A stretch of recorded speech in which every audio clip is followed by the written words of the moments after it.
As people here on this earth, we are not meant to work for our money. I'm there to do what I'm being paid to do. I'm not here to do someone else's job. Entitled generation in history. Your generation is lazy. Y'all don't want to work these days. Younger people just don't want to work. Gen Z doesn't want to work. So I don't want to work. I don't want to work anymore. You say right now you just won't hire Gen Z employees.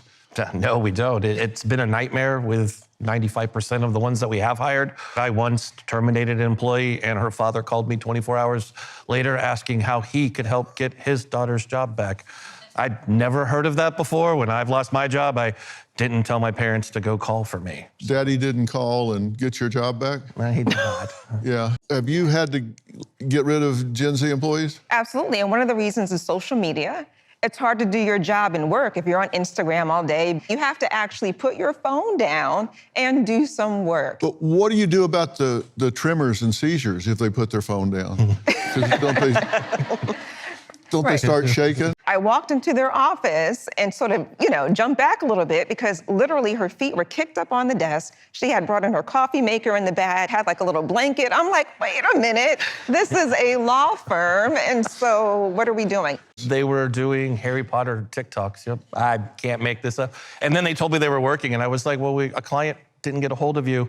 And then I turned on TikTok later on that evening, and I saw when it was posted, and I was like, are you kidding me? So what's the last thing your boss asked you to do that you said, no, not going to do that? Verifying insurance.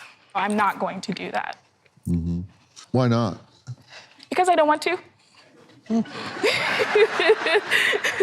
And you don't think that while you're there, getting paid to be there, that you're subject to doing whatever needs to be done while you're there? You're a specialist. I'm a specialist, yes. That's a very good way to put it, because while I'm there, I'm only there to do what I'm being paid to do. That's a terrible approach to work because there's an opportunity cost of doing the bare minimum. People notice excellent work, and with that then comes opportunity for growth and career advancement. And so people in your generation look at it as they're not paying me and they're not going to take my time and steal my time, but it's really an investment in your future to go above and beyond because the people higher up, depending upon where you want to go in life, will notice that kind of work. So I disagree completely with that approach. Is above and beyond on my contract? That's the mentality shift that I'm suggesting that you make if you want to go beyond where you're at today.